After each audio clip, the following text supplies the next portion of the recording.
Well, in any battle between a liberal democracy and a terrorist group or a dictatorship, I know whose side I'm on.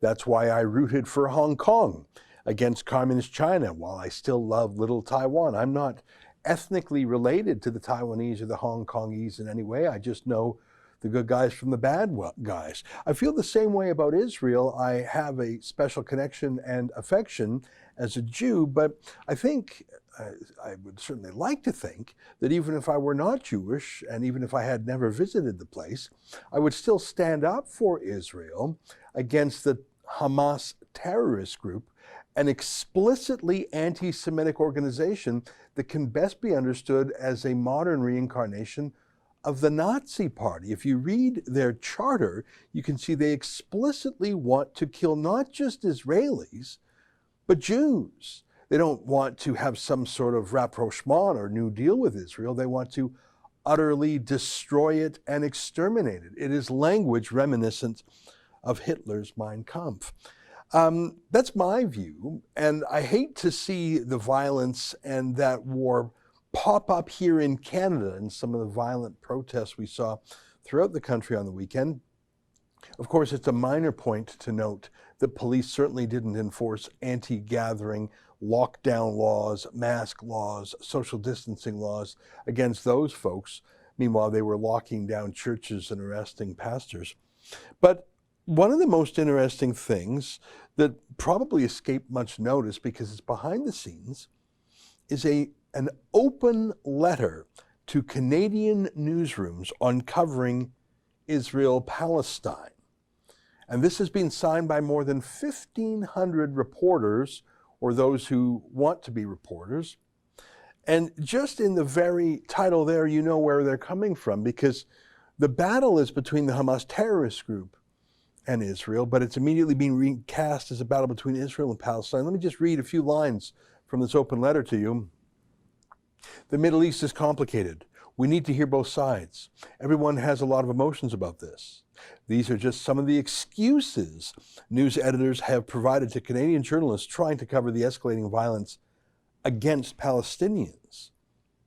Oh, is that what we're talking about? Is that the only violence to talk about? And we have to lose that nuance, according to this letter, and we have to embrace the truth of one side, the Hamas side, that accuses Israel of, quote, ethnic cleansing. This letter goes on to demand that media in Canada be advocates for Hamas. And it's signed by reporters who work for the Globe and Mail, CTV, Global News, the Toronto Star, CBC, and many others. Joining us now via Skype to talk about this is our friend Andrew Lawton from True North News. Great to see you again, Andrew. You know, I was just chuckling. It's not funny, though. When you and David Menzies and Keean Bexte applied to cover the 2019 Leaders Debate, you were excluded by the Parliamentary Press Gallery, who claimed you were advocacy journalists. Now, the federal court threw that out as untrue, but it's incredible that people who would call you advocacy journalists are demanding that all media in Canada say that Israel is an ethnic cleansing Nazi state, and that the other side is simply peace-loving Palestinians. Don't even talk about terrorism or Hamas. And they're still working at these media outlets. The whole thing's incredible to me, Andrew. What do you take? What's your take on the whole thing? You're very right, and you mentioned in your introduction there that this didn't really make the news. I would say that's true, but that doesn't mean it's not reflected in the news, because what's happening here is dozens, perhaps hundreds of mainstream media journalists in Canada are actually signing a letter that says they will not represent both sides of a conflict. That, and even that line you gave at the beginning, that we need to hear both sides, the letter rejects that idea. They reject the idea that there is another side to be heard when covering the conflict between Israel and Hamas. And that is something that is incredibly dangerous. There's another paragraph that they talk about why shouldn't Palestinians be afforded the same nuance, referring to other groups. And by nuance, again, they don't mean detailed context. They mean, why are they not being painted as the good guys by the press? Now, I would say, and I am unequivocally pro-Israel, and I own that. I'm very transparent about it. These are the people who claim that their reporting is objective. These are the people who claim that they don't have a bias, that their position is neutral and everyone else's is opinionated. And that's why this is so dangerous, because you have people in the media conspiring, it's in an open letter, but by definition conspiring to paint Israel as being a perpetrator of ethnic cleansing, when, by the way, it's Hamas's charter that calls for the ethnic cleansing of Jews, not the other way around. Yeah. Let me just read one more line from this letter. This is their official point of view, and they're saying you are too nuanced if you dispute this. They say Israel was guilty of decades-long crimes against humanity, against Palestinians, and they say that needs to be covered more widely. Now, that's an opinion. I may disagree with it, but these 1,500 plus signatories are saying that is the way we must cover this issue. It's as if they're putting their own ideology ahead of their, first of all, ahead of their editors, ahead of their viewers, and they're saying we are going to use all these media in which we have roots. Like the very first signatory on this is Andre Domise, who's a contributing editor to Maclean's. Very first signature, a senior guy at Maclean saying, yeah, Israel's an ethnic cleanser. They're guilty of war crimes. This is how we're going to cover it. And anyone who doesn't is, in cahoots with the bad guys. I don't know. I mean, I think their only mistake is making this letter public, because they were just doing this anyways.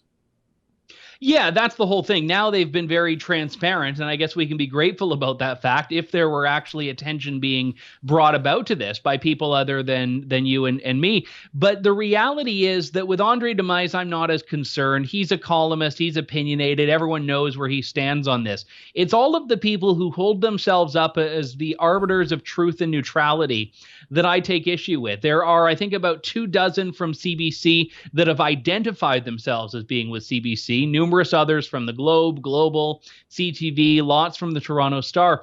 And interestingly enough, I was looking through some of these names, and you might not be surprised by some of them. You might not be shocked, but certainly the volume of it and the transparency of, hey, we believe that it's important to tell a biased anti-Israel version in our coverage when this thing happens. And I wonder if the public editors are going to respond to this. I wonder if any of the management, any of the owners are going to respond to this. I'm not holding my breath, quite frankly. Just as you were saying that, I went to the letter. You can find the document online, and I typed in CBC, and there are 30 hits on this from, I mean, let me just give you an example. You mentioned that Andre Domise, I think I'm pronouncing that right, is an opinion journalist. Fair point.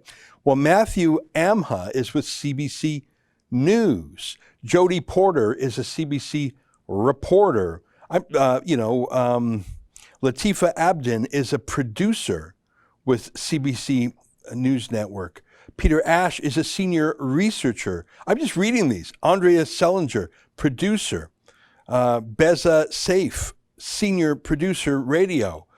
These are not columnists. These are not. It's not like someone who's known for having spicy hot takes is saying, "Yeah, you know me. I'm on the side of Hamas."